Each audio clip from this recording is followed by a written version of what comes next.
Hi, everybody. As we tape this update, it's day 71 in the war in Ukraine, and there's no visible end in sight. From the very beginning, you, the churches of the Alliance Canada, have generously provided funding for material relief. Your giving has provided huge amounts of material supplies, ranging from food to beds to hygiene products like soap and toothpaste. And for this, our Polish partner churches who are housing and caring for Ukrainian refugees are truly thankful. However, today, we would like to ask you for something more: your time. Would you take 5 to 10 minutes each day to pray, specifically to pray for the hundreds of people in our Polish churches who are caring for thousands of refugees? To help you know how to pray, I'd like to introduce you to Radek Gasha. Radek is the director of Dobroczyniec Misja, which is the relief arm of our churches in Poland. Last week, before the May long weekend in Poland, Radek, who has competed in triathlons, posted on Facebook a message to all those in our Polish churches who are caring for refugees. In order to help us here in Canada to know how to pray, I asked Radek if he would read to us a translation of what he originally wrote in Polish. So listen now as he shares with us this word picture. We already know that providing help to our neighbors from Ukraine will be necessary for a longer time. It's not a short sprint, but it's not a marathon either. If you are looking for sports comparisons, we are dealing with triathlon. Marathon and sprint are running where you actually need only one skill, and a triathlon requires different fitness. Not only do we run, but also swim and bike. At the beginning of the war, the refugees had to be taken care of quickly. Pick them up at the border, give them a roof over their heads. Now, you need to help them find themselves in a new environment, in a new situation.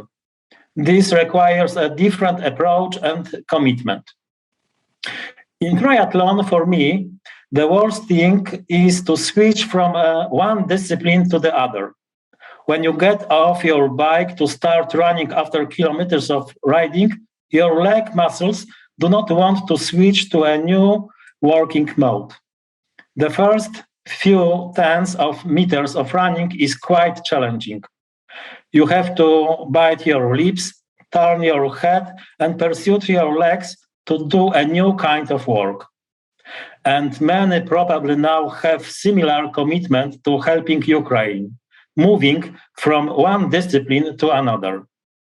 The first enthusiasm has worn off. The fatigue sets in, and a new approach to helping the neighbors is also necessary.